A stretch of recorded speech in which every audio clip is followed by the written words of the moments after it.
haday tahay marka ugu horeysay muuqaalka like noo saar channelkana ku soo dhawow subscribe saar asxaabta ku soo dhawaada muuqaalkeeni koowaad ee horarka ahaa.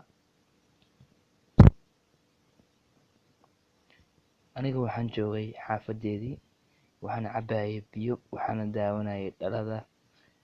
Aminkaasna waxay ahayd saacad 8 saac iyo bar habeenimo. Saaxiibkay ayaa ila joogay oo markaasi dhalada ila daawanayay. Waxaan daawanaynay cashir oo school anigana markaasi zaid ayaa markaas u mashquulay. Saaxiibkay xilli dambe ahayd uu iska baxay, waxayna ahayd 8 saac iyo bar habeenimo. Kadib waxaan rabay aniga inaan daaqada soo xirto, balse daaqada intaan xiran ayaan waxaan fiiriyay dhulka iyo hoos jawiga inuu saxan yahay. Markaasi waxaan arkay wax naxdin leh oo taagan guriga hoostiisa, nin dheer oo midi wato. Runtii mididiisa zaid ayay u dheereed, asagana madow ayuu ahaa markaas. Aniga zaid ayaa markaas u naxay, cabsi badan ayaa markaas dareemay. Kadibna asaga zaid ayuu markaas isoo fiirinayay. Ani markaasi naxdin badan ayaan dareemay. Su'aal ayaa isweydiiyay, waxaan is dhahay ninka xilliga maxaa meeshan istaajiyay tooreyda oo la wataa yuu si dil rabaa. Markaas kadib ayuu wuxuu yidhi caawa way ku dhamaatay.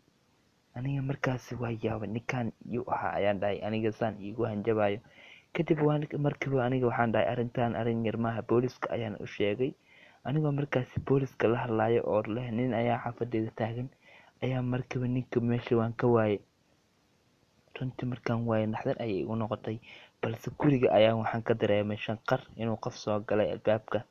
Kadibna saaxiibkay inuu albaabka xiran ayaa ogaaday. Kadib waxaan fiiriyay ninkii oo dhanka guriga u soo socdo, anigana waxaan joogay qolka kore. Kadib aniga markaasi naxdin badan ayaa markaasi dareemay, cabsi ayaa markaasi qabatay. Aniga markaas zaid ayaa markaas u naxay, laakiinse budad ayaan qabsaday, ul weyn oo agtiis taalo oo bud ayaan qabsaday. Markaas aniga waxaan la dagaashay iska celisay. Kadib guriga ayaa kasoo baxay, budka jaranjarada agtiis ayaa la soo istaagay, anigoo dabaqa kore kasoo degay.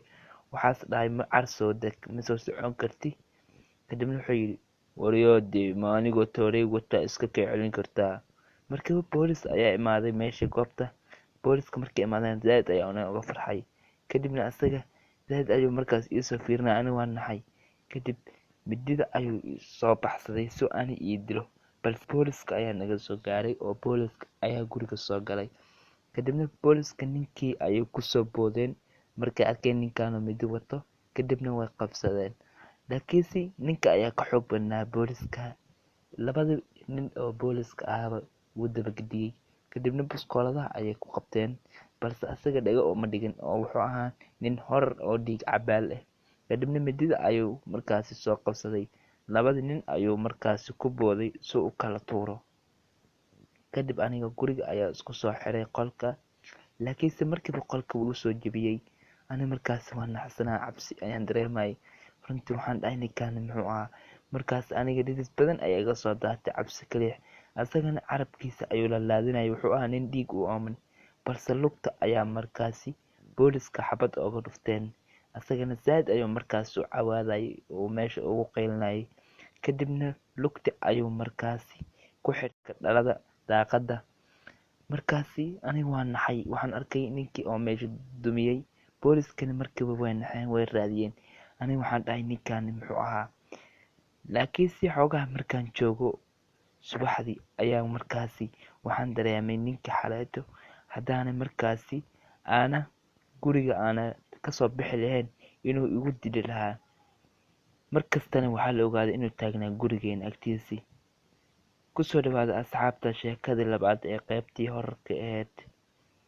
Gurigeeni wuxuu u ag dhabaa meel duur ah oo kasoo baxaan biyaha iyo cawska meel kasta laga helo.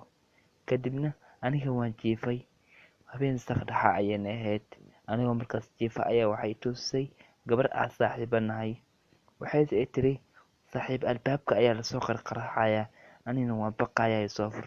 Kadibna aniga markaas hurdo badan ayaa markaas heysay, balse codkeeda ayaa yeelay saan u dago albaabka u soo furo. Ayadana waxaan dhahay halkaan fadhi.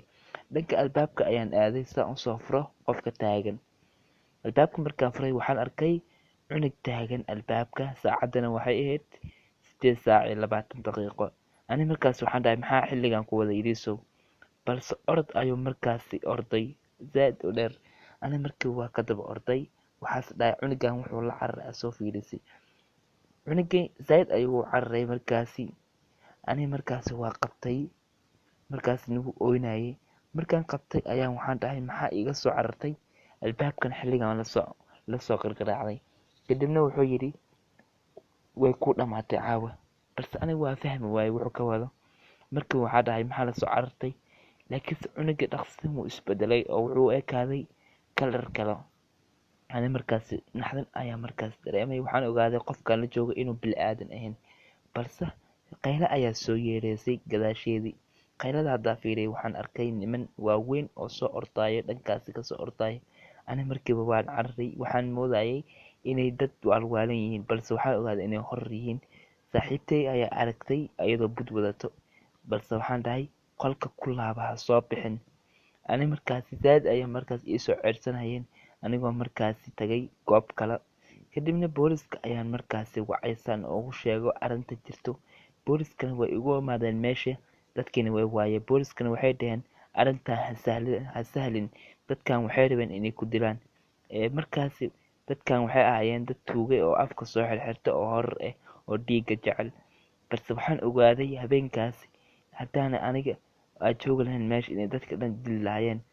Markeeda kale waxaa la ogaaday inay dadka eber ka siiyeen. Aniga markaas naxdin ayaa i qabatay, goobtaas dhanna waa iskaga guuray habeenkaas. Habeennimo ayaa iskaga guuray, saana mar kale usoo galnay. Waxaan ogaaday gaari kasta inuu meesha imaanayo.